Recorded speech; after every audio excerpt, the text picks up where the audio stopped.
Public housing is often considered low in quality and high in crime, but it's a totally different story in Singapore. Government-built apartments in Singapore are clean, safe, and well-maintained, and about 80% of Singaporean households live in them. Singapore is also one of the few countries in the world to achieve almost full home ownership status.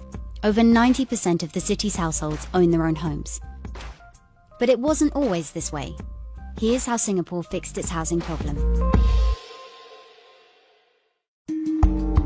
In 1959, when Singapore obtained self-governance from the British, the city was having a severe housing crisis, struggling to accommodate its growing population. In 1960, Singapore's first Prime Minister, Lee Kuan Yew, and his government set up the Housing and Development Board, or HDB, a public housing agency with a mission to build rental units for the poor. At the time, many immigrants, including those from Malaysia, were living in unhygienic slums. Amid increasing racial tension between Chinese and Malays, the HDB had a hard time convincing them to leave their informal settlements for new high-rises.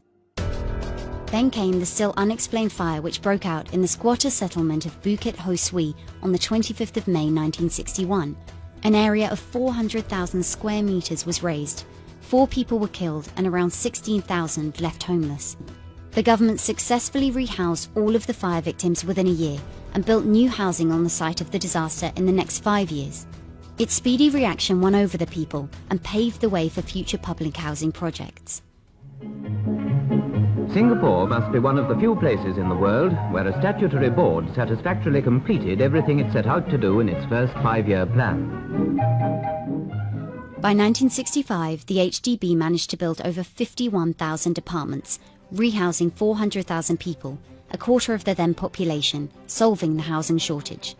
Apart from renting out apartments, HDB also started to sell them in 1964. Singaporeans are required to save part of their salaries in a state-managed plan called Central Provident Fund.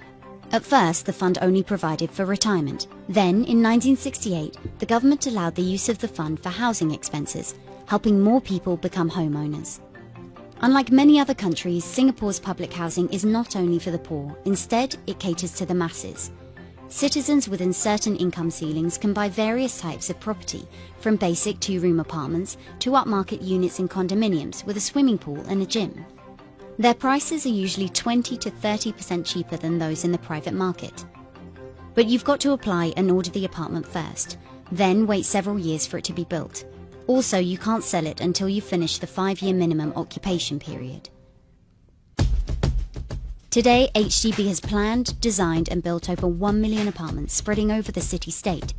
The percentage of people living in public housing has grown from 9% in 1960 to 82% in 2016, and the home ownership rate has also increased rapidly with the rise of Singapore's economy. Singapore's public housing is considered as one of the world's best, but some see it as a way of social control. For instance, quotas ensure a mix of Chinese, Indians and Malays in each HDB block, aiming to carefully integrate ethnic groups and prevent the formation of a volatile racial enclave.